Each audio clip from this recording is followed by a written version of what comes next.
որոշում չկա Պարոն Մարտիրոսյան, դուք փաստորեն պնդում եք կենտրոնական ընտրական հանձնաժողովի որոշումը, որի պետք է մերժել Ռուհանյան Ռաֆայոսյանյան դաշինքի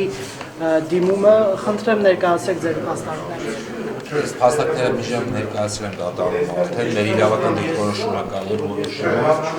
եւ մեր փաստարկները ես ներկայացրել եմ դատարանում արդեն։ Նորից չկրկնեմ ամբողջ։ Փաստարկները բարձ են, բայց օրենքով վերամատիվ ուժը ինչու չանթրաշ չգնա, որպեսզի չստվերվի։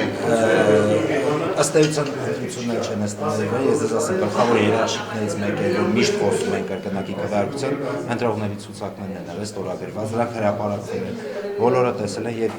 մինչ այս պահը մեկ դիմում ա եղել, ընդհանրապես 1.500.000-ից ավել է։ Ինչու չգնալ ընդառաջ, ասենք ինչն է։ Ֆիզիկապես, տեխնիկապես անհնարին է, դա ամիսների, ես ինքս նաև որպես փաստաբան ասեմ, մատներ ստուգելը դա շատ բավականին բարդ է, այդպես հեշտ չի, ասում են իրար հետ համակավ, վերջ, դա դες չի էլի։ Միայն տեխնիկական է։ Նաև տեխնիկական, եւ օրենքով նախատեսված չի եւ տեխնիկական երկու հիմքն է մենք մատնանշել ենք մեր որոշման մեջ։ Քիչ առաջ ասացիք, որ այս դատական process ավելի շատ քաղաքական է, քան իրավականի, ինչն է մտածելը։ Ելույթների եւ հարցադրումների մեծ մասը սկզբից սկսվում է քաղաքական հաստառով, հետո վերջանում է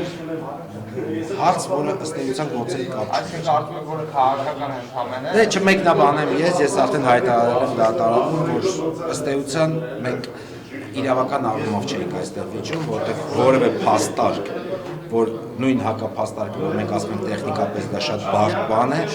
հայց որ կողմը չներկայացրեց որևէ ապացույցական, որ դա շատ հեշտ է եւ մեկ օրում կամ մեկ րոպեում դա կարելի է կատարել։ Դա ինչ իմաստով։ Որ որևէ փաստարկ չունեին, ուղղակի չեմ կարող ասել իրաստեղը չեմ կարող մեկնաբանել։ Մնացած նպատակով էին, հա, չեմ կարող ասել, արդեն ձեր եւ գլուխների խչին եմ թողում, դա իրենք մտածեն։ Շնորհակալություն։